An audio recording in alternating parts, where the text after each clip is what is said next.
Tonight on Hip on the Spot News. The new open beta patch was launched and we got to test it.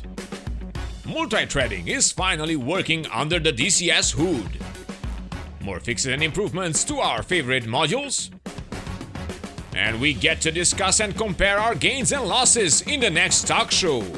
This and more on How I Play.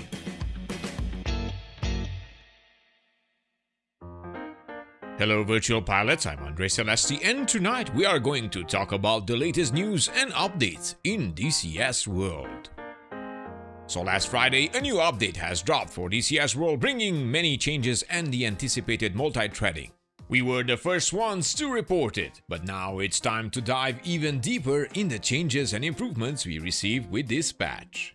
If you still miss out on how to access the initial multi-threading version of DCS that is out for testing, make sure you check out our last video, should appear right now on the screen. So yes, dear viewers, multi-threading did in fact improve our performance in certain situations for DCS World. Keep in mind, this is a first iteration and bugs are expected, and ED mentioned we should report everything we find on their official forum, together with a short clip reproducing the issue. They also posted some known issues like the NS430 not working in both 2D and VR versions, DCS not starting up on a PC with a CPU that has more than 32 CPU threads, and sporadic stuttering in 2D and VR. Display issues mentioned here was the KA50 and the Super Carrier LSO displays. Plus a rare occasion of stretch cockpit resolution. Happens randomly on the first simulation launch. I can confirm this one, only experienced it with my testing of the Apache after the first launch in VR testing of multi-threading. So from our tests here at How I Play, the FPS have increased on 3 different systems, all running DCS in 2D and VR. We will provide our test results later this week in a special How I Play talk show, where together with our members of our community, we will discuss the variables and different situations in which we can expect a boost in performance in DCS World. A short mention, it is important to understand that your performance will vary depending on the following things: system specs, your processor, a number of cores, and your GPU. The module you are flying. Certain DCS modules are, let's put it that way, more thirsty for performance than others. The TomCat and the Apache take the lead on this one. But there are ways to reduce it with small modifications provided by the community, texture-wise. Another element that is important and will make a difference is the complexity of your mission, the number of ground, naval, and air units present at a given time. These all impact your performance, and it's imperative we understand how multi-threading managed to balance your performance and give you that extra FPS you require in order to run DCS as smooth as possible. And lastly, I will mention the DCS graphical settings like resolution and if you have vertical synchronization on or off, and so on. Now, as I mentioned back in January, we are living amazing times in DCS history. Why? Well, MT and future improvements to it, all together with the introduction of DLSS and Vulkan in the future of course, will give DCS the potential it requires to implement more amazing core changes. You can see how ED is trying to improve performance and stability so we can have those complex missions and dynamic campaigns working properly for us to enjoy. But we will talk later about that. Let's check out what other changes this last patch brought to our favorite sim platform. It seems the rain in the cockpit, odd one, has been fixed on numerous modules. They added LODs to hangars and grass to some terrain shelters on the Caucasus map. Alongside improvements to shadows by the mountains, there was a problem with certain runway craters. They will now cause damage to aircraft taking off or landing, and they added flare details for old modules. There is an extra setting in the graphics option menu to add items for blur flat shadows. Moving on with modules, for the Mi-24P Hind, they added an immersive feature for the Petrovich AI interface info boxes. Now it can be controlled from the special settings as well as from the mission editor. Petrovich will report target loss and try to keep sight aimed at the last point of track. They also improved the limit of distance from which Petrovich sees the gunfire and reports it, and the warnings about the missile and gunfire will be a lot less interrupting each other. And lastly, Petrovich AI several voiceovers lines were replaced, added or removed for a better fit, alongside fixes and improvements. For the A10C2 tank killer, as expected and mentioned before, they added a new dual-band ARC 210 radio. For the Mirage F1, they added a Barracks electronic countermeasure pod for the EE version with full functionality, alongside flight model improvements and many fixes. Heat Blur Simulations prepared a nice update for their Vegan and TomCat.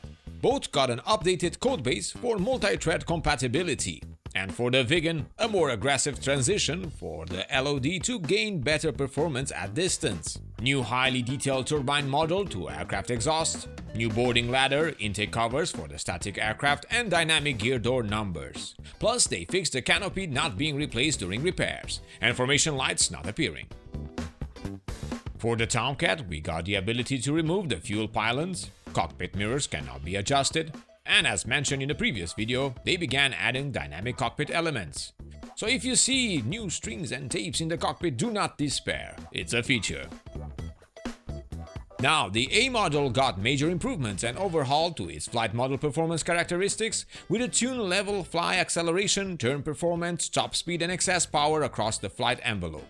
The airspeed indicator needle now comes alive earlier below 80 knots. They also updated the RWR thread library to version RD21, adding the Mirage F1, Ropucha and Firecan. A nice update for these two wonderful modules. Moving on with the JF-17 by Deca Ironwork Simulations. They added 11 new liveries with more to come in the next update. Alright, and they updated the external textures. For the Christian Eagle 2 by Magnitude 3, we got some flight model changes, a few refinements for the agility and stability and the engine logic. Sadly, they discovered a bug that affects the aircraft mass calculation in case when only one pilot is in the cockpit, and they are working with ED on fixing the bug. They also changed the engine main sound sample and recalibrated the engine instruments, adjusted suspension and braking moments of the main wheels, corrected fuel mixture and propeller keyboard controls, and lack of clickable sounds for the magnets and smoke switches. They are also working on improving multiplayer synchronization of canopy operations in case when two players occupy the cockpit.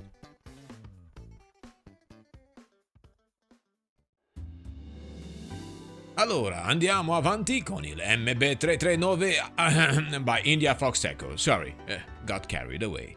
The module received many bug fixes and new features like a tune pitch trim speed, added keybinds to toggle air brakes full in and out, a tuned flight module and increased nose wheel steering strength. Meraviglioso, bellissimo. Grazie. E adesso è il momento del nostro sponsor. VR Rock is offering something we deem right for our community: blue light protection and specialized prescription lenses for your VR headsets. Yes, you heard me right. It's a problem I encountered ever since I started using my VR headset. My friends who wear prescription glasses couldn't enjoy flying in DCS as my headset couldn't safely fit without taking the glasses off. VR Rock will manufacture the lenses according to the prescription information you provide, fitting most VR headsets currently on the market, and will ship it worldwide with the benefit of a tax-free policy. They also include non-prescription eye protection lenses. If you use our Hip Games discount code, you will receive 5% on any order and support our channel in the process. Link is in the video description.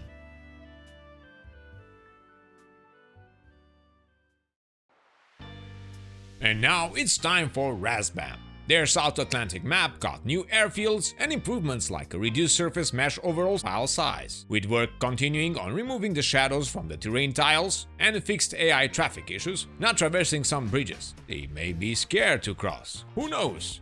For the Harrier, they updated the RWR sound gain, weapons load restrictions, air-to-ground gun side repression, and some keybinds, alongside a few fixes and improvements. For the Mirage 2000, they added the SELH increase-decrease binds, auxiliary gun side deflection axis and binds, a movable mirror and landing gear beep button. Plus improvements to the sun visor, it will now be compatible with larger FOVs. Also, from the Strike Eagle front, Notso posted a short air-to-air refueling practice clip in the F-15E. I linked it in the video description in case you missed it. And that's it, thank you all for watching. Remember, you can participate too in the next Hip Talk show, where we will discuss about the current multi-threading implementation and recent tests with different systems and performance gains. More information on how to get a token in the description down below. A big thank you to our patrons that support our channel: Rhinox, Steven Adashchik, Pegasus24, Runan, Bish, Payway aka Malone, Hobo, Santiago Ordonez, and Slackman. We are sure getting more and more support, and I gotta say, we need it as YouTube has a way of fluctuating too much the income from the channel. Any help to ameliorate that is welcome. We also want to thank our viewers that donate to our channel. And if you want to help us grow, well, we created that Patreon page with a few benefits for our subscribers. Use the thanks button and leave us a like if you find our video informative and entertaining.